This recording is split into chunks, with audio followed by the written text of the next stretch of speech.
ಇಲ್ಲಿ ಚೆನ್ನಾಗಿ ಕನಕದಾಸ ಅಧ್ಯಯನ ಕೇಂದ್ರವನ್ನು ಇಷ್ಟು ಅಚ್ಚುಕಟ್ಟಾಗಿ ಒಂದು ರೀತಿಯಲ್ಲಿ ಈ ಭಾಗದ ಜನಗಳಿಗೆ ಮತ್ತು ಒಟ್ಟು ಎಲ್ಲರಿಗೂ ಆಕರ್ಷಕವಾಗುವಂತೆ ರೂಪಿಸ್ತಾ ಇರುವಂತಹ ಗಳಿತ ಕಾಕತಿ ಕಣ್ಣವರಿಗೆ ನಾನು ನಿಮ್ಮೆಲ್ಲರ ಪರವಾಗಿ ಅಭಿನಂದನೆಯನ್ನು ಸಲ್ಲಿಸುತ್ತೇನೆ.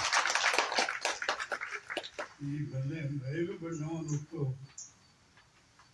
ಸಂಕಲನದ ಬಗ್ಗೆ ಹೆಚ್ಚಿಗೆ ಹೇಳೋದೇನೂ ಇಲ್ಲ. ನನ್ನ ಗೆಳೆಯರಾದಂಥ ದಂಡಪ್ಪನವರು ಯಾವುದೇ ಕೆಲಸವನ್ನು ವಹಿಸಿಕೊಂಡ್ರೂ ಬಹಳ ಅಚ್ಚುಕಟ್ಟಾಗಿ ಅಧ್ಯಯನಶೀಲವಾಗಿ ಮಾಡ್ತಾರೆ ಅನ್ನೋದಕ್ಕೆ ಇದು ಮಾತ್ರ ಅಲ್ಲ, ಹಿಂದೆ ಕುವೆಂಪು ಭಾಷಾ ಭಾರತಿಗಾಗಿ ಅಂಬೇಡ್ಕರ್ ವಿಚಾರಗಳನ್ನು ಕುರಿತಂತ ಒಂದು ಆಂಥಾಲಜಿ ಏನು ಮಾಡಿದರು.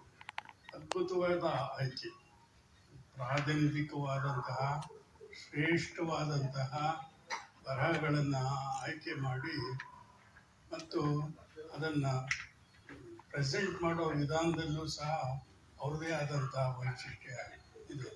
ಸುಮಾರು 50ಕ್ಕೂ ಹೆಚ್ಚು ಸಂಸ್ಥೆಗಳ ತತ್ವಪದಗಳನ್ನು ಬಹಳ ತಾಳ್ಮೆಯಿಂದ ಓದಿ ಬಹಳ ಶ್ರೇಷ್ಠವಾದ ತತ್ವಪದಗಳನ್ನು ಮತ್ತು ಭೌಗೋಳಿಕವಾಗಿ ಸಾಮಾಜಿಕವಾಗಿ ಪ್ರಾತಿನಿಧಿಕವಾಗಿ ಇರುವಂತಹ ರೀತಿಯಲ್ಲಿ ನೋಡಿಕೊಂಡು ಆಯ್ಕೆ ಮಾಡಿದ್ದಾರೆ. ಬಹಳ ಒಳ್ಳೆಯ ಸಂಕಲನ ಇದೆ. ಹೀಗಾಗಿ ದಂಡಪ್ಪನವ್ರನ್ನ ನಾನು ನಿಮ್ಮೆಲ್ಲರ ಪರವಾಗಿ ಅಭಿನಂದಿಸ್ತೇನೆ. ಬಹಳ ಒಳ್ಳೆಯ ಅಧ್ಯಯನಪೂರ್ಣವಾದ ಒಂದು ಪ್ರಸ್ತಾವನೆಯನ್ನು ಸಹ ಅವರು ಬರೆದಿದ್ದಾರೆ. ಈ ಕೆಲಸವನ್ನು ಅವರಿಂದ ಮಾಡಿಸಿದಂತಹ ಕನಕ ಅಧ್ಯಯನ ಕೇಂದ್ರದ ಅಧ್ಯಕ್ಷರು, ಈ ಪುಸ್ತಕದ ಪ್ರಧಾನ ಸಂಪಾದಕರು ಆದ ಸನ್ಮಾನ್ಯ ಕಾತಾ ಚಿಕ್ಕಣ್ಣನವರನ್ನ ನಾನು ಮತ್ತೊಮ್ಮೆ ಅಭಿನಂದಿಸ್ತೇನೆ. ಹೆಚ್ಚಿಗೆ ಮಾತಾಡೋದಕ್ಕೆ ಇದು ಸಮಯ ಅಲ್ಲ. ನೀವೆಲ್ಲ ಬಂದಿರೋದು ತಾಳಮದ್ದಳೆಗಾಗಿ, ನನ್ನ ಭಾಷಣ ಕೇಳೋದಕ್ಕೆ ಯಾರೂ ಬಂದಲ್ಲ.